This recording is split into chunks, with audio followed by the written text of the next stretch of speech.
هفته خبر تو خبر داره براتون از اوضاع قاراش سیدعلی و نظامش که همینجوری از در و دیوار براش میریزه. نظام بی‌بوته‌ای که بعد از کفنی شدن صاحب اصلیش که خمینی باشه هنوز بی صاحبه و خامنه‌ای تو این سالها هر چی زور زده نتونسته جای خالی صاحب ساب مرده نظامشو پر کنه. این واقعیتیه که قبل از همه پاسدارای سیلی خورده اون رو میفهمن و براش آبغوره میگیرن. کاشکی میرفتم دست به قراری خواهیم تختش بزنشم.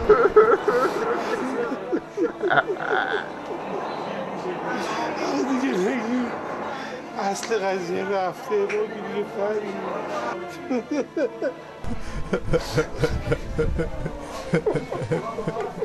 ای کاش بود. بله، اصل قضیه سود شده و یه سودسوتک ازش باقی مونده. اون روز که خمینی داشت ریق ارتحال و سر میکشید، سیدعلی هی میرفت بالای سر امامش و ژست غمگساری میگرفت تا بگه مثلا خیلی ناراحته. اما ته دلش یه خبرهای دیگه ای بود، یه چیزی تو مایه های این بابا. حالی وصلت چن مویه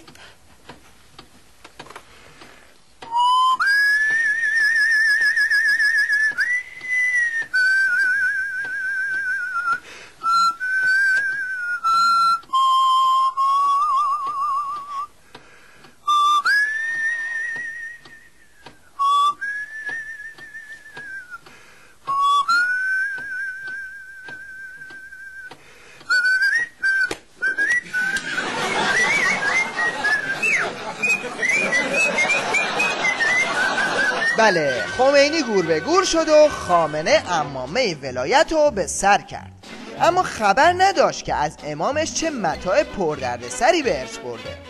خبر نداشت که در آینده با چه صحنه هایی مواجه میشه، صحنه هایی که هر کدومشون کافیه تا یه ولی فقیر رو قبض روح کنه و هر روزش براش تبدیل به یک کابوس وحشتناک میشه، مشابه این کوچولو که حتی از دیدن یه عروسک هم انقدر ترسیده، البته دور از جونش.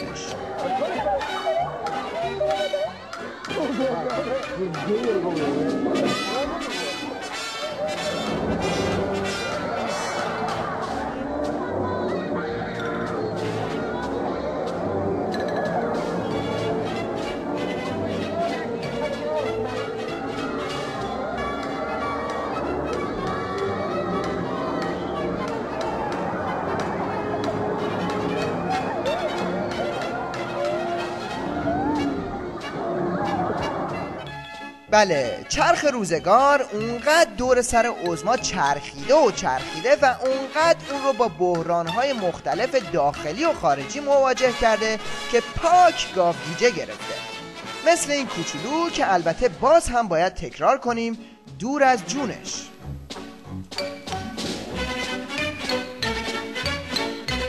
البته این سرگیجه فقط مختص خود مقام عظما نیست، کلا این روزها تو نظام همه سرگیجه گرفتن و اگه کسی هم سرگیجه نگرفته باشه تلویزیون ولی فقیه همه رو به حالت تهوع و سرگیجه و تب و لرز میندازه.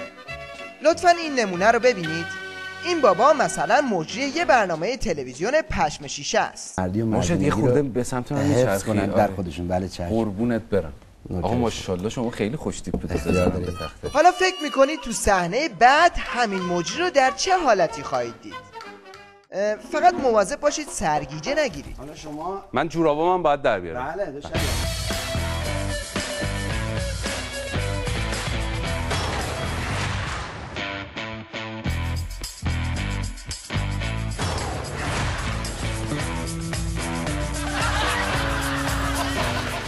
یکی که خورد زمین. اما ولی فقیه گیجوویچ فکر میکنه که با این جفتک و چارکشا و یا با به خط کردن پاسداره قد و نیم قدش میتونه یه جورایی آتیش منقلش رو برا کنه. به خاطر همینم هی رژه پشت رژه میذاره و مانور رو رزمایش برگزار میکنه.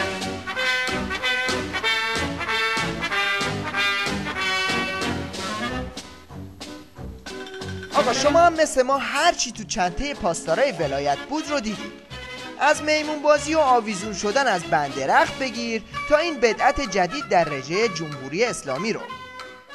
حالا همه اینا رو بذارید کنار، فقط یه دقیقه وقت بذارید این سنجاب نیروی ویژه رو ببینید. خداوکیلی همه این پاسدارای ولایت مدار رو سوس کرده.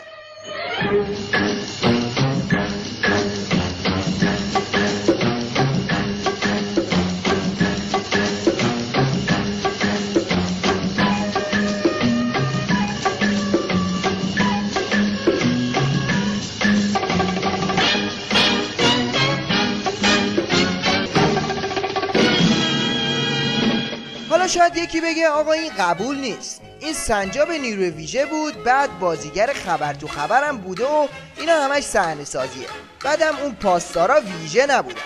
خب باشه قبول.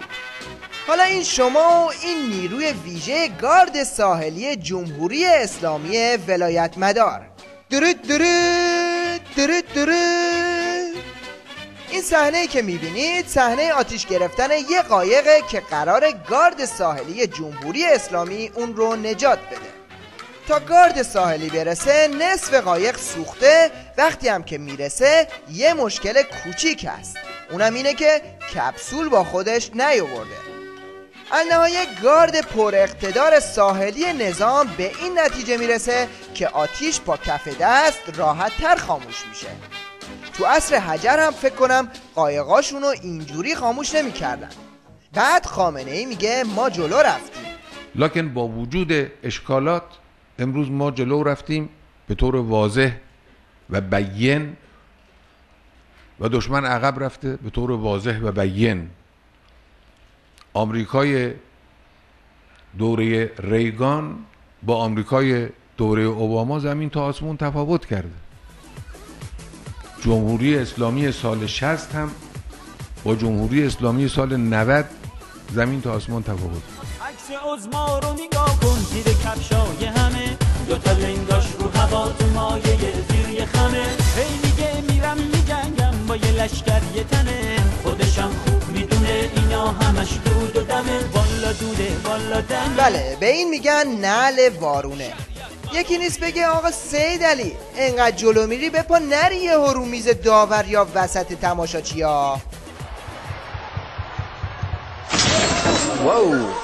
Oh. I've never seen a springboard break like that.